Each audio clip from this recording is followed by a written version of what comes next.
বিশ্বনাথের কামালপুর গ্রামের বাসিন্দা খ্যাতিমান চিকিৎসক দ্য 1 পাউন্ড জেনারেল হসপিটালের প্রতিষ্ঠাতা চেয়ারপারসন ডাক্তার শানুর আলী মামুন ও বিশ্বনাথ উপজেলা বিএনপির ভারপ্রাপ্ত সভাপতি ডাক্তার মাহবুব আলী জহিরের মমতাময়ী মা দি 1 পাউন্ড হসপিটালের ভূমিদাতা বিশিষ্ট সমাজসেবী হাজি আফতারা বেগমের ইন্তেকাল করেছেন। ইন্না লিল্লাহি ওয়া ইন্না ইলাইহি রাজিউন। বিশ্বনাথ সহ বৃহত্তর সিলেটের বিশিষ্ট ব্যক্তিবর্গদের উপস্থিতিতে তার দাফন সম্পন্ন হয়।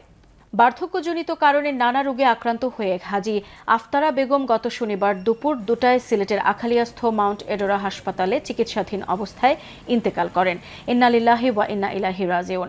মৃত্যুকালে তার বয়স হয়েছিল 85 বছর। মৃত্যুকালে তিনি 3 ছেলে 1 মেয়ে নাতি নাতনি সহ দেশ ও বিদেশে অসংখ্য আত্মীয় স্বজন রেখে গেছেন। 2 চিকিৎসকের মায়ের মৃত্যুতে শোক প্রকাশ করেছেন বিএনপি চেয়ারপারসনের উপদেষ্টা তাহসিনা রুশদীর লুনা, 1 পাউন্ড সহ বিভিন্ন হাসপাতাল কর্তৃপক্ষ। সোমবার বাদ জোহর কামালপুরের নিজ বাসভবনে মায়ের কফিন সামনে রেখে ভাই বোন সহ স্বজনদের নিয়ে বিশেষ মোনাজাত করেন ডাক্তার শানুর আলী মামুন। এরপর বাদ আসর বাড়িতেই জানাজার নামাজ অনুষ্ঠিত হয়। জানাজার নামাজে ইমামতি করেন বিশিষ্ট আলেমে দিন হযরত মাওলানা কামরুল ইসলাম সমীর মিরেরচরি। এ সময় মায়ের জন্য দোয়া চেয়ে বক্তব্য রাখেন ডাক্তার শানুর আলী মামুন, ডাক্তার মাহবুব আলী জহির ও তাদের বড় ভাই বিশিষ্ট ব্যবসায়ী শেখ সালামত আলী। পরে গ্রামের মসজিদ সংলগ্ন পারিবারিক কবরস্থানে তাঁর স্বামী মরহুম মোহাম্মদ করিম বক্সের পাশে দাফন সম্পন্ন করা হয়। জানাজার নামাজে বিশ্বনাথ থানার ওসি এনামুল হক চৌধুরী, বিশ্বনাথ উপজেলা বিএনপির সাধারণ সম্পাদক লিলু মিয়া, যুক্তরাজ্য প্রবাসী বিএনপি নেতা শেখ হারুন রশিদ সহ বৃহত্তর সিলেটের বিভিন্ন শ্রেণী পেশার সহস্রাধিক ব্যক্তিবর্গ উপস্থিত ছিলেন।